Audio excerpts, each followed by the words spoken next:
तो पिलाମାନେ ଆମେ ପୂର୍ବ କ୍ଲାସରେ ପଢିଥିଲେ ଗଣତନ୍ତ୍ରର ପ୍ରକାର ଭେଦ। ଦେଖନ୍ତୁ ଗଣତନ୍ତ୍ରର ପ୍ରକାର ଭେଦରେ ଟାଇପ ଅଫ ଡେମୋକ୍ରାସିର ଦୁଇ ପ୍ରକାରର ବୁଝିପାରିଲେ କି? ଡେମୋକ୍ରାସି ହେଲା ଦୁଇ ପ୍ରକାରର ବା ଗଣତନ୍ତ୍ର ଦୁଇ ପ୍ରକାରର। ଗଣତନ୍ତ୍ର ହେଉଛନ୍ତି କଣ କଣ ନା ଗୋଟେ ହେଲା ପ୍ରତ୍ୟକ୍ଷ ଗଣତନ୍ତ୍ର, ଦ୍ୱିତୀୟରେ ହେଲା ପରୋକ୍ଷ ଗଣତନ୍ତ୍ର। एकरे प्रत्यक्ष गणतंत्र, दुईरे परोक्ष गणतंत्र। तो देखिबा जो प्रत्यक्ष गणतंत्र और परोक्ष गणतंत्र कौन ए विषय बर्तमान आम आलोचना करिबा। देखंतु प्रत्यक्ष मान आपण माने बुझी पारुथिबे, आक्षरिक अर्थ आपण बुझी पारुथिबे जे प्रत्यक्ष गणतंत्र काहाकू कुआ जाय। जे प्रत्यक्ष गणतंत्र जहाँ डायरेक्ट डायरेक्ट डेमोक्रेसी आपण निजे प्रत्यक्ष भाव में जहाँ चयन करेंगे से ताकू कुआ जाय कोन प्रत्यक्ष गणतंत्र। तो निजे निजे कौन व्यवस्था अच्छी करने ये विषय में बर्तमान पढ़ा। प्रथम बुझा जे प्रत्यक्ष गणतंत्र क्या कुआ जाए। देखु जो सरकार रे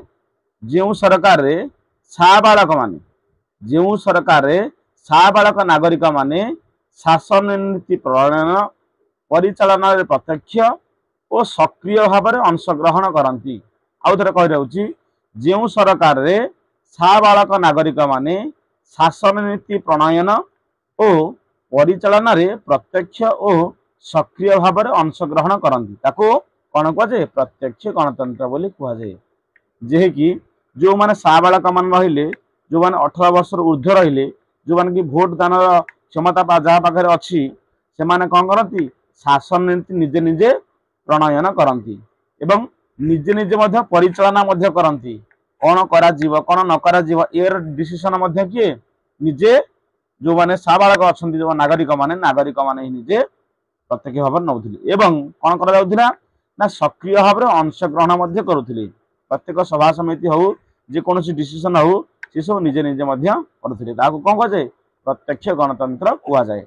एबे देखिबा कौन अछि प्रत्यक्ष गणतंत्र शासन रे नागरिक माने गोटे निर्दिष्ट स्थान रे एकत्रित होई आईन प्रणयन करुथिले। देखंतु प्रत्यक्ष गणतंत्र शासन रे नागरिक माने कौन करुथिले एक निर्दिष्ट स्थान रे कौन एक निर्दिष्ट स्थान रे कौन होतिले ना एकत्रित होई आईन प्रणयन करुथिले।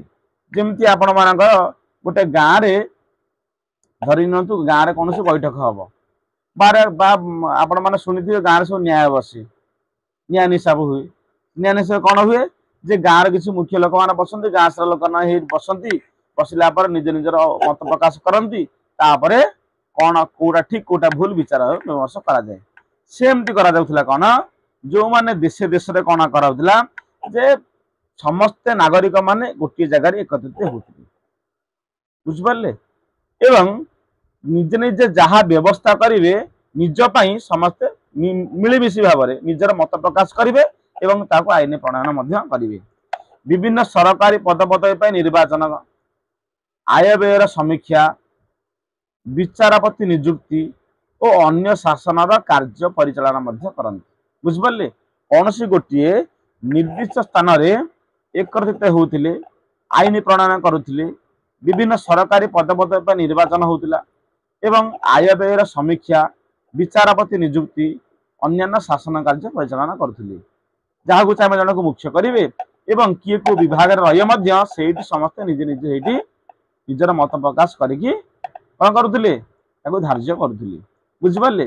प्रत्यक्ष गणतंत्र रे शासन गोष्ठी बाछियापाई निर्वाचन आवश्यक हुए ना एथिरे कौन प्रकार कौन निर्वाचन हुए ना इलेक्शन हुए ना कहीं निजे तो तुम्हें धन तुम्हें तुम क्लास रे गोटे जने मॉनिटर को बाछुल वोट किसी आवश्यकता ना तुम कौन कहूल सर मु कहूँ लोक हम कौन आमर मॉनिटर हम एमती कि मेजोरिटी लोक कहले पिला कहले जे कि आमर विकास हम कौन आम कॉलेजर ये +2 सेकेंड कॉलेजर कौन हम से आमर मॉनिटर हम कौन मॉनिटर हम आ भोटर आवश्यकता ना बुझिपारे कि प्रत्यक्ष गणतंत्र शासन गोष्ठी बाछियापाई निर्वाचन आवश्यकता हो ना बुझिपारे। प्रत्यक्ष गणतंत्र कौन बुझिपारे तो आउ थे आपको डेफिनेशन कही रखुची देखु जो सरकार रे साबालक नागरिक माने शासन नीति प्रणयन करुथिले परिचालना प्रत्यक्ष ଓ ସକ୍ରିୟ ଭାବରେ ଅଂଶଗ୍ରହଣ କରୁଥିଲେ। ପ୍ରତ୍ୟେକ କାର୍ଯ୍ୟରେ ସକ୍ରିୟ ଭାବରେ ନିଜେ ନିଜେ ଅଂଶଗ୍ରହଣ କରୁଥିଲେ। ତାକୁ ମଧ୍ୟ ପରିଚାଳନା କରୁଥିଲେ। ଶାସନ ନୀତି ମଧ୍ୟ ପ୍ରଣୟନ କରୁଥିଲେ। ତାକୁ କଣ କୁହାଯାଏ? ପ୍ରତ୍ୟକ୍ଷ ଗଣତନ୍ତ୍ର କୁହାଯାଏ। ଯେଉଁ ସରକାରରେ ସାବାଳକ ନାଗରିକ ମାନେ ଶାସନ ନୀତି ପ୍ରଣୟନ, ପରିଚାଳନା ଓ ସକ୍ରିୟ ଭାବରେ ଅଂଶଗ୍ରହଣ କରନ୍ତି ତାକୁ କଣ କୁହାଯାଏ? ପ୍ରତ୍ୟକ୍ଷ ଗଣତନ୍ତ୍ର ବୋଲି କୁହାଯାଏ। ଏବେ ଯିବା ଦେଖିବା କଣ ତାର ବ୍ୟବସ୍ଥା ସବୁ ଅଛି। ହେଲା, ଦେଖିବା ଗଣତନ୍ତ୍ରର ପ୍ରକାର ଭେଦରେ ପ୍ରତ୍ୟକ୍ଷ ଗଣତନ୍ତ୍ର କଣ ରହିଲା ତାହେଲେ ବର୍ତ୍ତମାନ ଦେଖିବା।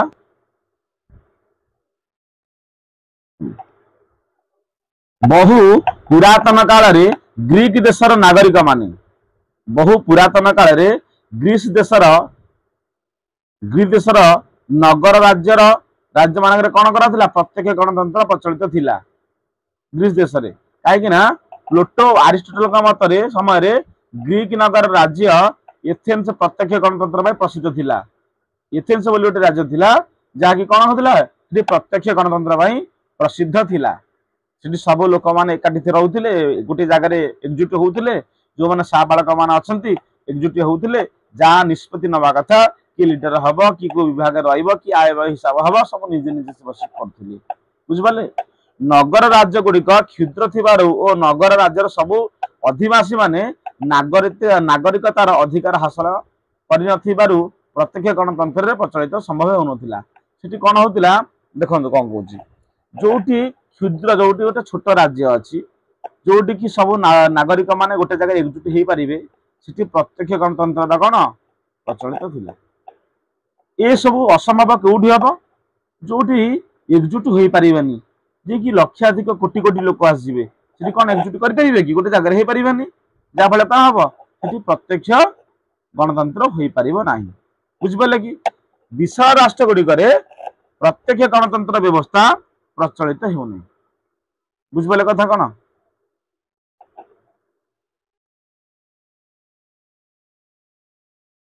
ଦେଖ ପୁଣି କଣ ହେଲା ନା, ବିଶାଳ ରାଷ୍ଟ୍ର ଗୁଡିକରେ ପ୍ରତ୍ୟକ୍ଷ ଗଣତନ୍ତ୍ର ବ୍ୟବସ୍ଥା ପ୍ରଚଳିତ ହେଉନାହିଁ।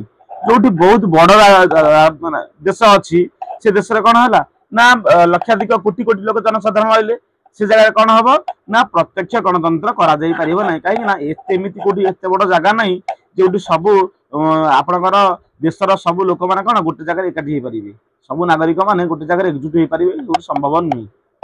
କୋଉଠି ହବ? ଛୋଟ ରାଷ୍ଟ୍ର ମାନଙ୍କରେ ଯୋଉଠି ଏକଜୁଟ ହେଇପାରିବେ, ଯୋଉଠି କମ ସଂଖ୍ୟା ଜନବସତି ଅଛି, ସେଠି କଣ ହବ? ସମସ୍ତେ ଗୋଟେ ଜାଗାରେ ଏକଜୁଟ ହେଇପାରିବେ, ନିଜର ମତ ଅଭିମତ ରଖିବେ ଏବଂ ସେଠି ନିଜର ବିଚାର ବ୍ୟବସ୍ଥା ସବୁ ପ୍ରଚଳିତ କରିବେ। ବୁଝିପାରିଲେ? ବର୍ତ୍ତମାନ ଏଇ ବ୍ୟବସ୍ଥା କେବଳ ସୁଇଜରଲ୍ୟାଣ୍ଡରେ ପ୍ରଚଳିତ ଅଛି। ଯେହେତୁ ଛୋଟ ରାଷ୍ଟ୍ର, ସେଠି କଣ ହେଲା?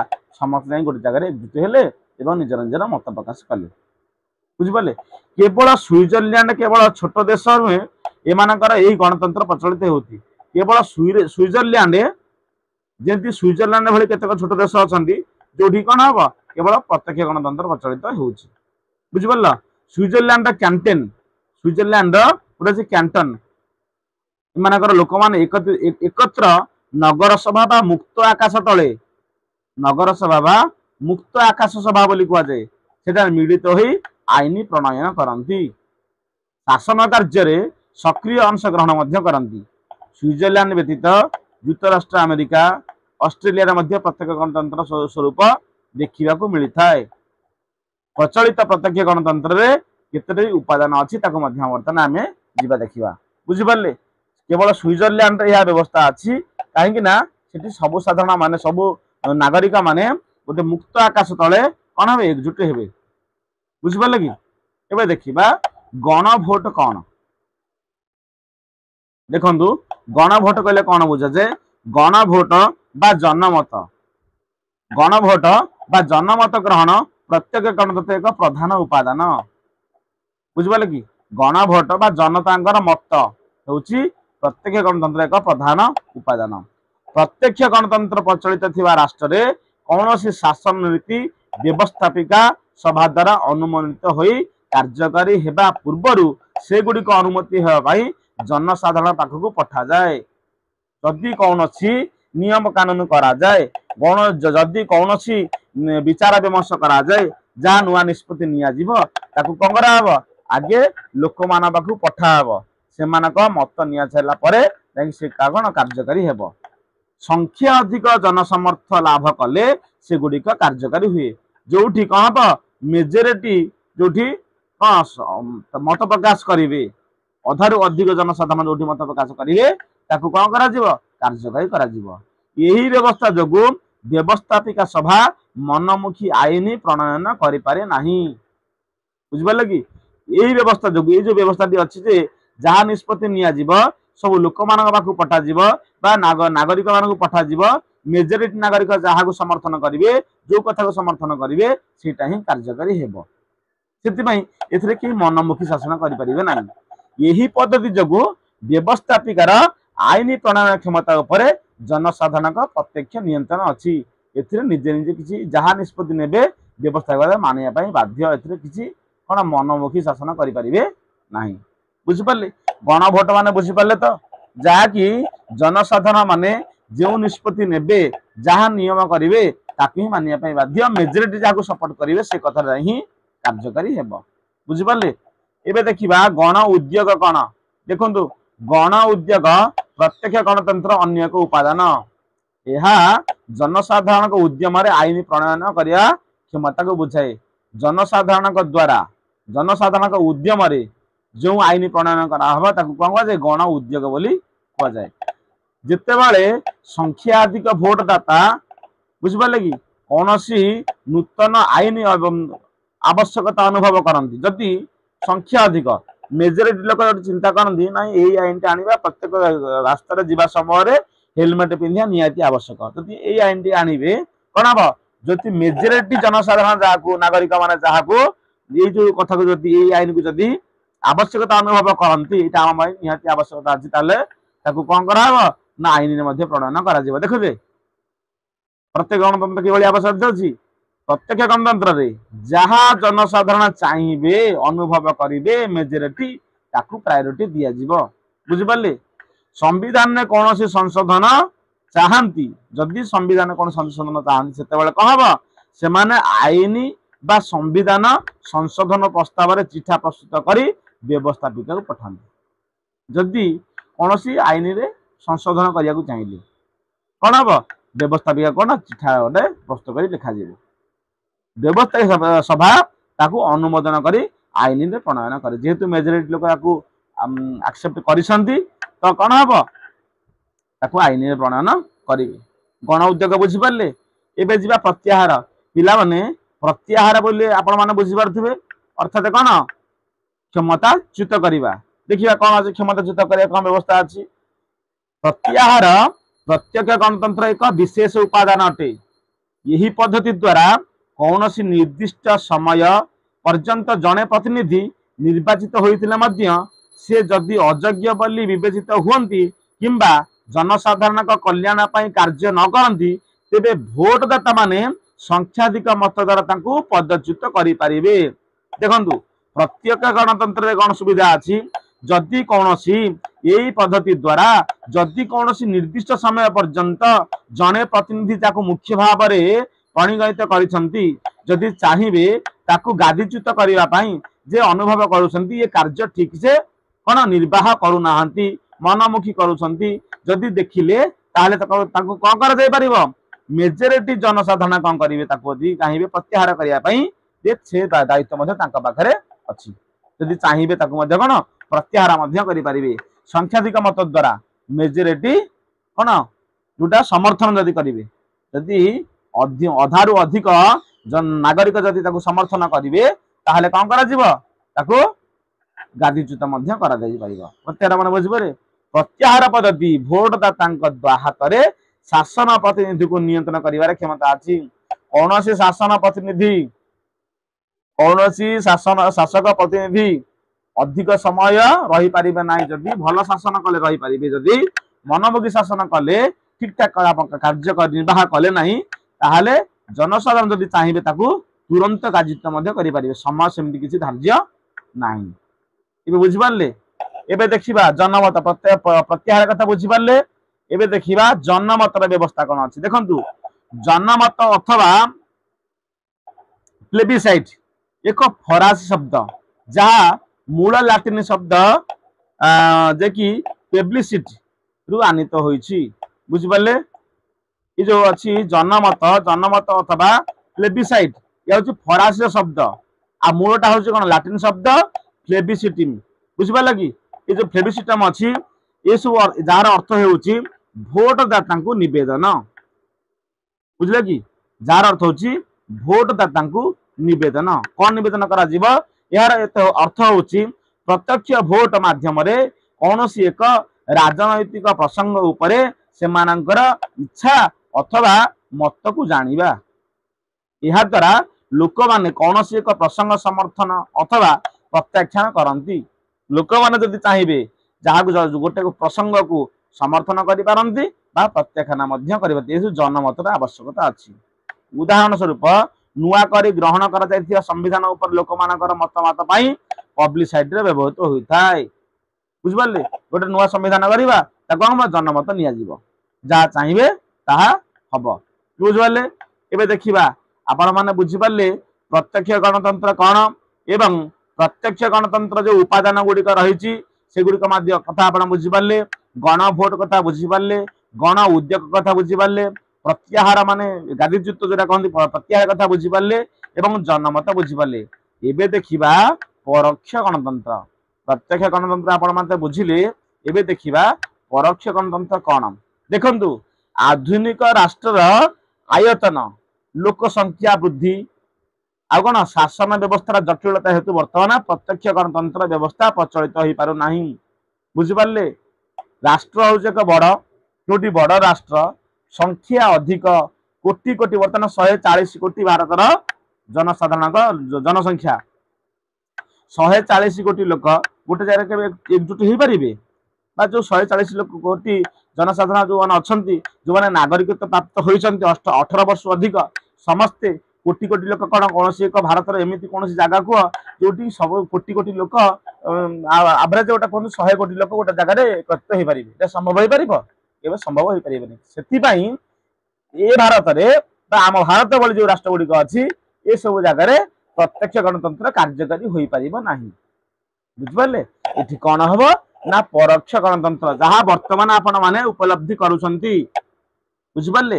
तेणु पृथ्वीर वर्तमान परोक्ष बा प्रतिनिधिमूलक गणतंत्र परिदृष्ट होउची सेथिपाई पृथ्वीर कौन वर्तमान परोक्ष बा प्रतिनिधिमूलक तुम्हें जहाँ चयन कर जी एमएलए बा जी एमपी हे जी प्रधानमंत्री हे जी राष्ट्रपति जी हे सी कौन करेंगे शासन करेंगे बुझिपारे कि देखो परोक्ष गणतंत्र रे नागरिक माने निजे शासन न करी निर्वाचन जरिया कौन करेंगे प्रतिनिधि चयन करेंगे एवं से प्रतिनिधि मान द्वारा शासित हेबे बुझिपारे कौन वर्तमान तुम्हें जो अंचल अच्छा से अंचल जी एमएलए अच्छा जी एमपी अच्छा बिना अनुमति किसी पारे कि जो वर्तमान एमएलए हूँ एमपी हूँ मुख्यमंत्री हूँ जी बर्तमान अच्छा क्या द्वारा निर्वाचित होती आपण मान द्वारा निर्वाचित होती जो मैंने 18 वर्ष अधिक नागरिकत्व प्राप्त करिसेंती से माने भोट द्वारा निजे प्रतिनिधि चयन करिसेंती जे आमको आंक शासन भल लगुच ये शासन करेंगे ये शासन भारी भल लोक ये शासन करेंगे जहाँ निष्पत्ति ने ठीक निष्पत्ति ने बुझिपारे। निर्वाचन प्रतिनिधि जनसाधारण तरफ शासन परिचालन करती निर्वाचन प्रतिनिधि जनसाधारण आप जहाँ को प्रतिनिधि चयन कले जी एमएलए हेले जी एमपी हेले जहाँ से कौन आपण द्वारा निर्वाचित होई जनसाधारण को कौन शासन परिचालन करेंगे बुझिपारे सी चाहिए सी बर्तमान शासन संपूर्ण शासन को परिचालन करते क्या द्वारा आपण द्वारा कर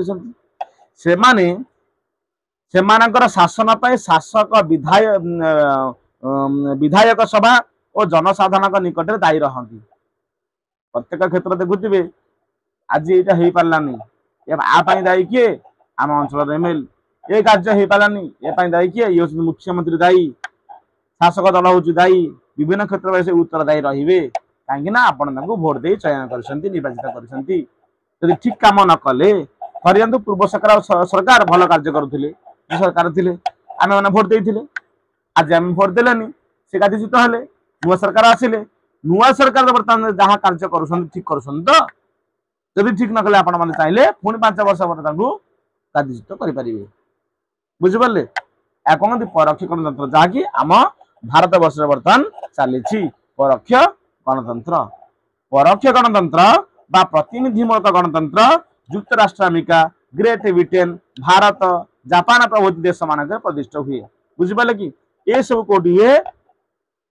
युक्तराष्ट्र America Great Britain Bharat Japan ये सब देश मान कौन परिदृष्ट हुए परोक्ष गणतंत्र प्रत्यक्ष गणतंत्र परी विशुद्ध नहले कौन गुण ने गणतंत्र नीति और आभिमुख को नष्ट करे नहीं कारण परोक्ष गणतंत्र जनता प्राधान्य सर्व जन सार्वभौमत को ये कौन कहे स्वीकार करे जनता जहाँ को भोट देवे 5 वर्ष धरे से स्वीकार करेंगे किए हारी पारे किए जीति पारे बुझिपारे कि एठार जनसाधारण प्रकृत क्षमतार उत्स अटंती जनसाधारण प्रकृत क्षमता किए क्षमता आनी क्या द्वारा आसती जनसाधारण द्वारा जनसाधारण आसती कौन प्रकृत क्षमतार उत्स किंतु यही गणतंत्र मुख्य दुर्गुण है जे निर्वाचित जनप्रतिनिधि दायित्वहीन उदासीन हो कार्य करती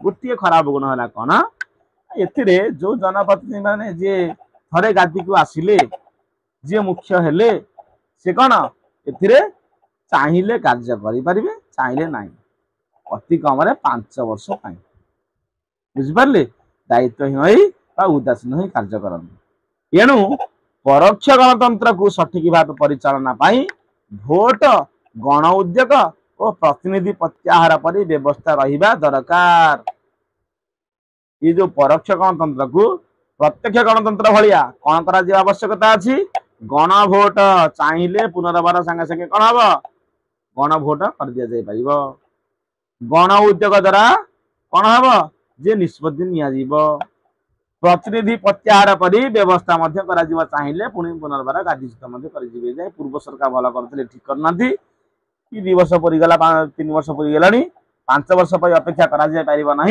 बर्तमान तुरंत गादीच्युत कर व्यवस्था हेले प्रत्येक गणतंत्र पर यह ठीक हो पार बुझिपारे एवं देखा प्रत्यक्ष गणतंत्र आउ परोक्ष गणतंत्र पार्थक्यटा कौन अच्छी देखा ये दुटा भर डिफरेन्स कौन गोटे प्रत्यक्ष गणतंत्र आ गए परोक्ष गणतंत्र आर डिफरेन्सटा कौन अच्छी बर्तमान देखा देखो ए लोक मैंने सीधा सड़क कौन शासन में संपृक्ति हमें जहाँ जहाँ कार्य है निज निजर संपृक्ति प्रदान करती कौन प्रत्यक्ष गणतंत्र जनसाधारण नागरिक जहाँ चाहिए तार लोक मैंने कौन परोक्ष गणतंत्र लोक मैंने कौन हे ना प्रतिनिधि जरिया शासन सह संपृक्त होती आपड़ चाहिए किसी है ना नहीं जो कौन सी आईन प्रणयन करागला किए करेंगे जनप्रतिनिधि अच्छा से करेंगे बुझीपारा कि अच्छा प्रत्यक्ष गणतंत्र कौन हुए 2 नंबर डेफिनेशन देखा ए लोक मैंने निजे आईन प्रणयन करती कौन प्रत्यक्ष गणतंत्र परोक्ष कौन हुए ए लोक मैंने प्रतिनिधि जरिया आईन प्रणयन करती बुझिपारे 3 नंबर कौन यह केवल छोट राज्य आ राष्ट्र कार्यकारी हो पार कौटा प्रत्येक गणतंत्र जो समस्त जाए गोटे जगह एकजुट हो पारे समस्त जा गोटे जगह एकजुट हेले एकजुट हो गोटे कथा को निष्पत्ति ने गोटे सरकार को आने गोटे जहाँ चाहिए आईन प्रणयन करेंगे किंतु परोक्ष गणतंत्र गोटे जगार एकजुट होगा संभव नुहे कहीं माने कोटी कोटी जनसाधारण कौटी कौन जगह गोटे निर्दिष्ट जगह रही पारे ना मत दान करने रही पारे ना से सुविधा कौटी ना बुझिपारे कि जोटि की बड़ राष्ट्र मानक कोटी कोटी जनता अच्छा